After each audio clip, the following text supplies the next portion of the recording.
Salut tout le monde, dans cette vidéo je te montre comment réaliser un cintrage à chaud à 45 degrés sur un tuyau en acier. Ici on se focalise sur la partie pratique, la partie théorique tu le trouveras dans le guide de l'installateur en chauffage, chapitre 4. Tu es prêt? C'est parti! La réalisation d'un 45 degrés reste identique au 90 degrés et comprend les mêmes étapes. Les seules choses qui changent, c'est la longueur de chauffe et le traçage.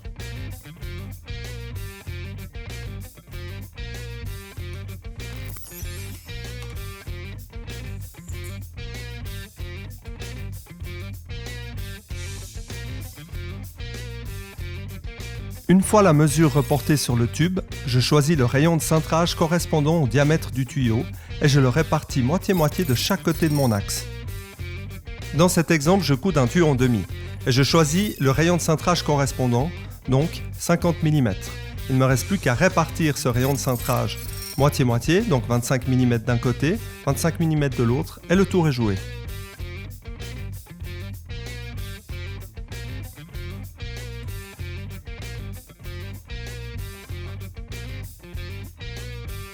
Comme pour le 90 degrés, je trace légèrement le début et la fin de la chauffe à l'aide de ma scie à main pour que tu puisses mieux voir la chauffe. Évite de faire ça sur le chantier pour ne pas blesser le tuyau.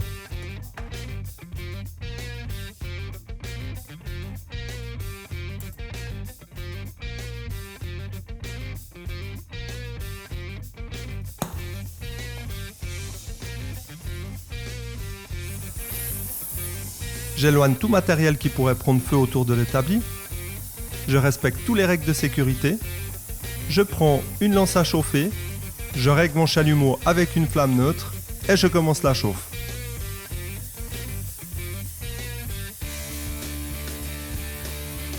Je te donne une petite astuce qui vaut pour tous les types de coudes. Lorsque tu chauffes le tube avec ton chalumeau, tu peux dépasser de 5 mm de chaque côté de ta longueur de chauffe. Ça te laisse plus de temps pour réagir et puis pour couder, et ton coude aura un meilleur aspect.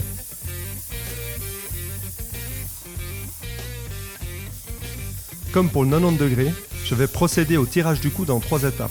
Je sais que j'ai tendance à trop tirer mes coudes. C'est-à-dire qu'à la fin, je me retrouve avec un coude à 60 degrés plutôt qu'un coude à 45 degrés. Alors ce n'est pas grave en soi, mais il faut en avoir conscience. On peut toujours réajuster un coude, mais il faut éviter d'aller faire 3-4 chauffes. Le résultat sera pas terrible, le coude sera plat, certainement brûlé. Chez un client, pour le travail d'un raccordement d'un radiateur en apparent, ça fait pas très professionnel et le client peut tout à fait refuser d'accepter le travail.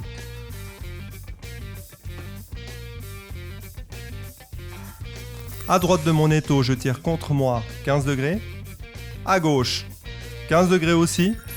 Mon tuyau sera un tout petit peu ovale, je vais l'écraser dans l'étau légèrement. Je remonte un peu le tuyau, je finis avec mes derniers 15 degrés et la partie tirage est terminée.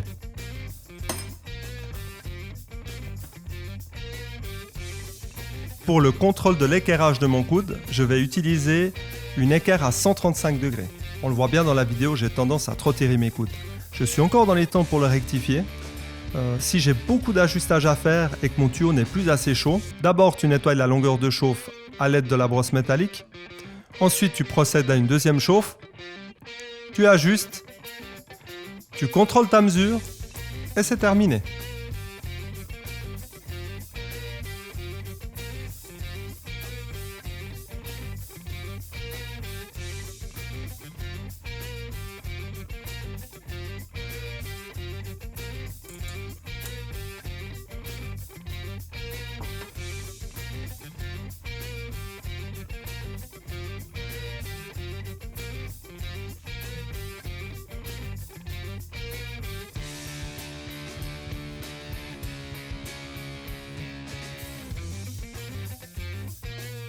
On est arrivé à la fin de cette vidéo, j'espère que la démonstration a pu t'aider.